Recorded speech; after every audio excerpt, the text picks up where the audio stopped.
Welcome back to sunny Altrincham. Yes, not much of a blackout blind this one, but we'll go with the sunny just for a little bit. It's very rare, so we'll stick with it. We'll have a look at a mystery thriller today. Not too much thriller in this, in fairness. We're going to go Dutch as well. This is called Holland, directed by Mimi Cave. And it stars the wonderful, of course, I do like anything with this lady in, usually. Nicole Kidman, Gael Garcia Bernal, Matthew McFadden and Jude Hill all star in this. Interesting small cast. There's we don't overdo the characters on this one.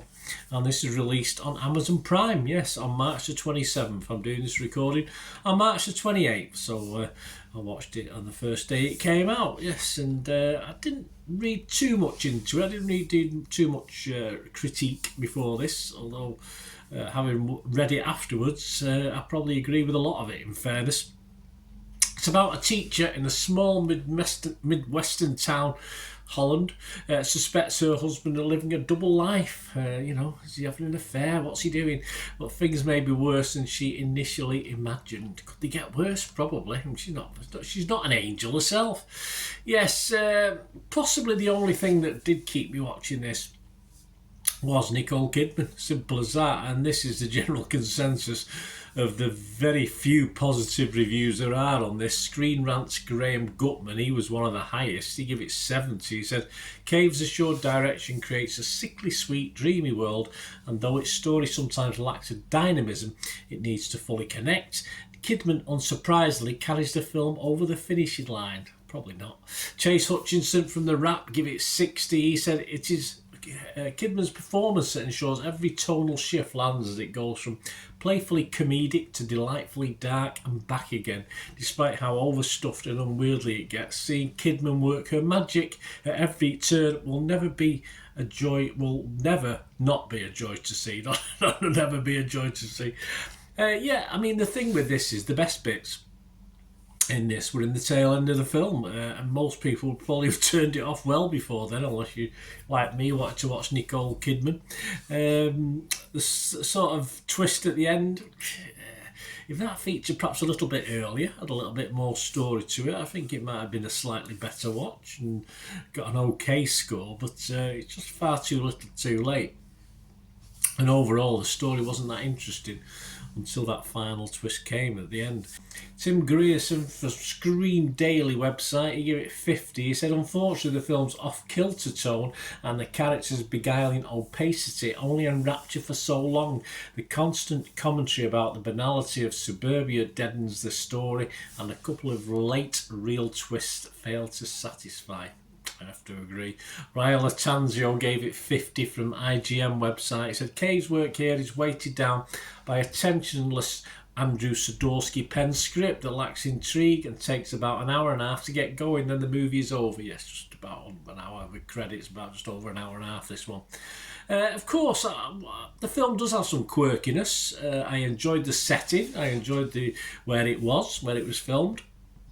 There's a couple of good dream sequences that I like the quirkiness of it, the dream sequence. Although sadly they led to bugger all, I still liked them. I thought they were okay. Sadly, with such a boring build-up to a literally bloody finale of 10 minutes, basically, the last 10 minutes, I'm really clutching at straws away from Kidman's efforts, and it did finish a bit flat as well. A bit one of those, oh, is that it? When it ends as well, you think, as I say, you're expecting things to liven up a little bit.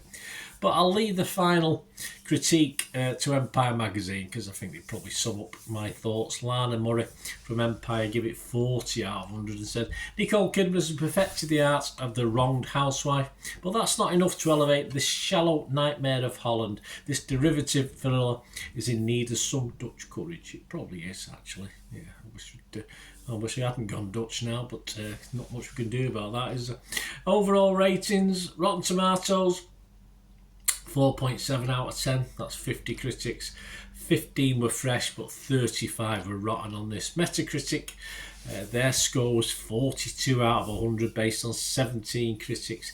Internet Movie Database, we always have a quick look at that. It's kind. 1,000 scores and reviews around, and it's doing a 5.1, so just over halfway. I think that will drop slightly overall, and I think we probably got the 5 for Nicole Kidman and the 0.1 for the film, in fairness, based on that. Personally, if I don't give something a 5, I'm not going to score it. I could almost give it a 5 for Kidman's efforts, but that would mean I've scored it halfway, and it's certainly not an halfway decent film. So I'm not going to give it a score. If I don't give it a 5, I don't give it a score. You'll see if you go on TikTok, you'll see my overall rating on this one, but it's certainly not worth a 5. And yes, likewise on Rotten Tomatoes, I've scored it rotten, and on Metacritic I've gone negative, as I say. Nicole Kidman, for me, the only thing worth watching in this. It's just very poor indeed, but I wouldn't say it was a total waste of time, because, as I say, I like watching the aforementioned lady. So there you go, that's my thoughts on it. Let me know your thoughts, guys. It'd be great to have your views. Put them in the comments below or through my socials. Of course, if you like what I try and do on the channel, it's not just about me.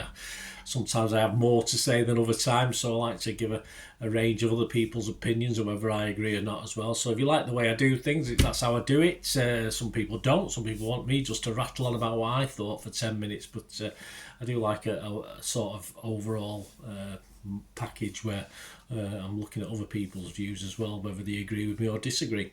So if you like what I try and do, guys, and want to help support the channel going forward, I'm not too proud not to ask for that if you can help me in any way whatsoever.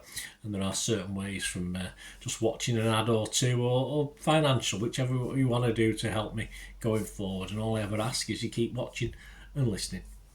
To help me out, guys, if you watch the ads, if the ads on this YouTube ads, that helps in a very little way, but it all helps. It all, watch the pennies and pounds look after themselves, they say, don't they? Or the pennies or the 10p's look after themselves. But if you watch the ads or follow the links on the ads as well, that's always a nice way to support the channel. If you sort of hang on for it. I've done that. I watched other people's and followed the ads, just something I fancied, which does happen from time to time.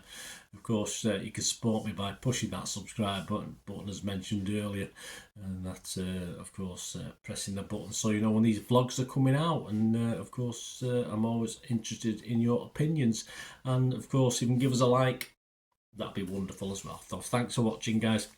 Hopefully I'll join you very, very soon with something else. Until we meet again, I'll never ask one thing, don't I? Please stay safe, everyone.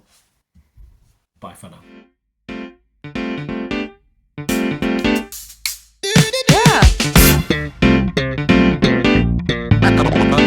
Yeah.